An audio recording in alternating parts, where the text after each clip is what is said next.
بسم اللہ الرحمن الرحیم۔ السلام علیکم۔ کلاس 11 اسلامیات کی نیو بک، اس کا چیپٹر نمبر 16 نبی کریم صلی اللہ علیہ وسلم کی معاشی تعلیمات اور اسوہ۔ آج کی ویڈیو میں اس کی جو مشق ہے اس کو ہم حل کریں گے۔ آپ تمام ویور سے گزارش ہے کہ چینل کو سبسکرائب لازمی کریں اور بیل آئیکن کو بھی پریس کریں۔ اس کے ساتھ ساتھ ویڈیو کو جو ہے وہ مکمل اینڈ تک دیکھیں۔ مشق کا پہلا سوال ہے، درست جواب کا انتخاب کریں۔ پہلا MCQ ہے، قصب حلال سے کیا مراد ہے؟ علم حاصل کرنا، حلال کمانا، حلال خرچ کرنا، نوکری کرنا۔ تو اس کا جواب آپشن بے، حلال کمانا۔ دوسرا MCQ ہے، قصب حلال کا حصول ہے، فرض، مستحب، حرام یا واجب؟ تو اس کا آپشن الف جواب ہے، فرض۔ تیسرا MCQ ہے، کون سا تاجر قیامت کے دن انبیاء، صدیقین اور شہداء کے ساتھ ہوگا؟ وقت کی پابندی کرنے والا، خود اعتماد، محنت کرنے والا، سچا یا امانت دار؟ تو اس کا آپشن دال ہے، سچا اور امانت دار۔ چوتھا MCQ ہے، رسول اللہ صلی اللہ علیہ وسلم نے ملعون قرار دیا ذخیرہ اندوزی کرنے والے کو، جھوٹ بولنے والے کو، سستی کرنے والے کو، جھوٹی قسم کھانے والے کو؟ تو اس کا آپشن الف جواب ہے، ذخیرہ اندوزی کرنے والے کو۔ پانچواں MCQ ہے، فصلوں کی زکوٰۃ کہلاتی ہے؟ آپشن الف عشر، صدقہ، فطرانہ، قرض حسنہ؟ تو اس کا آپشن الف جواب ہے، عشر۔ درج ذیل سوالات کے مختصر جواب دیں۔ پہلا شارٹ کویشچن ہے، اپنے ہاتھ سے کما کر کھانے والے کے بارے میں رسول اللہ صلی اللہ علیہ وسلم کا کیا ارشاد ہے؟ پیج نمبر 77 پہ آپ نے قصب معاش کے اصول کے نیچے محنت کی ہیڈنگ ہے، اس کی لائن کے بالکل اینڈ سے سٹارٹ کر لیں۔ ارشاد نبوی صلی اللہ علیہ وسلم ہے، کسی آدمی نے اس شخص سے بہتر روزی نہیں کھائی جو خود اپنے ہاتھوں سے کما کر کھاتا ہے، اور اللہ تعالیٰ کے نبی داؤد علیہ السلام بھی اپنے ہاتھ سے کما کر کھاتے تھے۔ یہاں تک ہے شارٹ نمبر 1 کا آنسر۔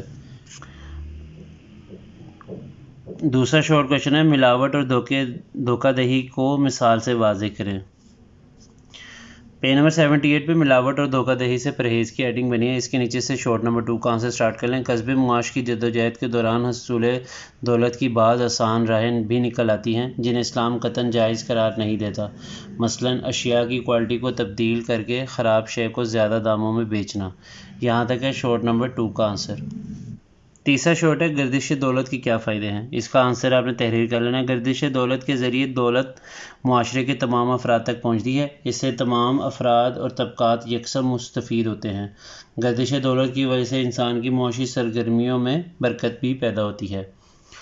چوتھا شارٹ کویشچن ہے، سودی کاروبار کے بارے میں کیا تنبیہ کی گئی ہے؟ پیج نمبر 78 پہ سود کی ممانعت کے نیچے شارٹ نمبر 4 کا آنسر سٹارٹ کر لیں۔ قرآن کریم میں نے سودی سرگرمیوں میں ملوث ہونے کو اللہ تعالیٰ اور رسول اللہ صلی اللہ علیہ وسلم کے ساتھ جنگ قرار دیا ہے۔ اللہ تعالیٰ فرماتا ہے، ترجمہ، پھر اگر تم نے ایسا نہ کیا تو اللہ اور اس کے رسول صلی اللہ علیہ وسلم کی طرف سے اعلان جنگ سن لو، اور اگر تم توبہ کر لو تو تم اپنے اصل مال کے حقدار ہو، نہ تم ظلم کرو اور نہ تم پر ظلم کیا جائے۔ اس کے علاوہ اس میں آپ ایک حدیث کا بھی ریفرنس دے دیں۔ حضرت جابر رضی اللہ تعالیٰ عنہ نے فرمایا کہ رسول اللہ صلی اللہ علیہ وسلم نے سود کھانے والے، کھلانے والے، لکھنے والے اور اس کے دونوں گواہوں پر لعنت کی اور فرمایا، گناہ میں یہ سب برابر ہیں۔ یہاں تک ہے شارٹ نمبر 4 کا آنسر۔ پانچواں شارٹ ہے، ذخیرہ اندوزی سے کیا مراد ہے؟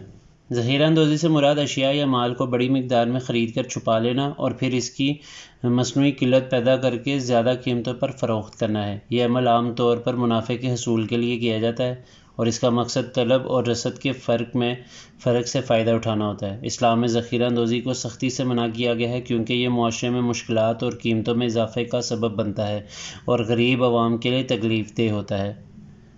درج ذیل کے تفصیلی جواب دیں۔ پہلا لانگ کویشچن ہے، قصب معاش میں کن اصولوں کا خیال رکھنے اور کن باتوں سے بچنے کی ضرورت ہے؟ پیج نمبر 77 پہ قصب معاش کے اصول، یہاں سے آپ نے لانگ کویشچن نمبر 1 کا آنسر سٹارٹ کر لینا ہے اور اس کو پیج نمبر 78 پہ آپ نے لے جانا ہے۔ پیج نمبر 78 پہ دیانت و امانت، صداقت، ملاوٹ اور دھوکہ دہی سے پرہیز، قسم سے اجتناب، سود کی ممانعت، قیمتوں میں بیجا اضافہ، اور اگلے پیج پہ گردش دولت۔ یہ آپ نے کمپلیٹ لکھ لینا ہے لانگ کویشچن نمبر 1 کے آنسر میں۔ اس میں آپ جو تمام ہیڈنگز ہیں ان میں آپ قرآن اور حدیث کا ریفرنس لازمی دیں، اس کے علاوہ آپ 1 سے 2 لائن مزید اس میں ایڈ کر لیں۔ دوسرا لانگ کویشچن ہے، معاشی سرگرمی کے اصولوں، اسلامی اصولوں میں سے 2 پر تفصیلی نوٹ لکھیں۔ لانگ کویشچن نمبر 2 کے آنسر کے لیے پیج نمبر 78 پہ سود کی ممانعت سے آپ نے سٹارٹ کرنا ہے اور اس کو پیج نمبر 79 پہ آپ نے لے جانا ہے۔ پیج نمبر 79 پہ گردش دولت تک جو ہے لانگ کوشچن نمبر 2 کا آپ نے آنسر لکھ لینا ہے۔ تیسرا لانگ کوشچن ہے، نبی کریم صلی اللہ علیہ وسلم کی معاشی اسوہ کو ہم اپنی زندگی میں کہاں، کب اور کیسے بروئے کار لا سکتے ہیں؟ تیسرے لانگ کا آنسر آپ اس طرح تحریر کے لیے، نبی کریم صلی اللہ علیہ وسلم کا معاشی اسوہ ہمیں زندگی کے ہر شعبے میں انصاف، دیانتداری اور برابری کے اصولوں پر مبنی معاشرتی اور مالی رویہ اپنانے کی تلقین کرتا ہے۔ ہم اس اسوہ کو درج ذیل مختلف مواقع پر بروئے کار لا سکتے ہیں۔ پہلا پوائنٹ ہیڈنگ بنا لیں، کاروبار میں دیانتداری۔ کہاں؟ اپنے کاروبار، تجارت یا روزگار میں۔ کب؟ روزمرہ کاروباری معاملات میں، خاص طور پہ خرید و فروخت کے دوران۔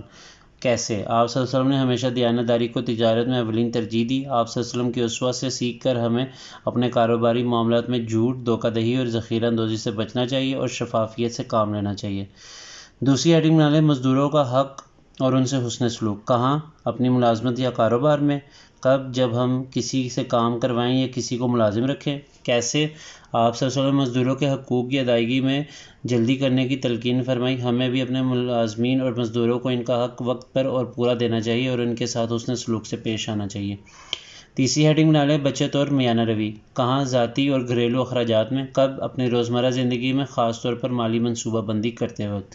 کیسے؟ آپ صلی اللہ علیہ وسلم نے فضول خرچی سے بچنے اور میانہ روی کو اپنانے کی تلقین کی۔ ہمیں اپنی زندگی میں فضول خرچی سے بچنا چاہیے اور اپنی آمدنی کے مطابق خرچ کرنا چاہیے تاکہ مالی مشکلات سے بچا جا سکے۔ چوتھی ہیڈنگ بنا لیں، زکوٰۃ اور صدقے کی ادائیگی۔ کہاں؟ اپنی مالی ذمہ داریوں میں۔ کب؟ جب اللہ نے مال و دولت سے نوازا ہو۔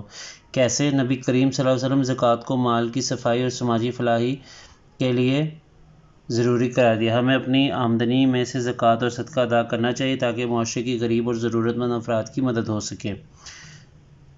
پانچویں ہیڈنگ بنا لیں، حلال رزق کا حصول۔ کہاں؟ اپنے روزگار یا کاروبار میں۔ کب؟ ہر وقت جب ہم اپنے روزگار کے ذرائع کا انتخاب کرتے ہیں۔ کیسے؟ آپ صلی اللہ علیہ وسلم نے حلال اور جائز ذریعے کیسے آپ صلی اللہ علیہ وسلم نے حلال اور جائز ذرائع سے روزی کمانے پر زور دیا۔ ہمیں بھی اپنی زندگی میں حرام اور مشکوک ذرائع سے بچتے ہوئے حلال ذرائع سے روزی کمانا چاہیے۔ چھٹا پوائنٹ ہے معاشرتی بھلائی اور فلاح کے منصوبے۔ کہاں؟ اپنی کمیونٹی اور معاشرت میں۔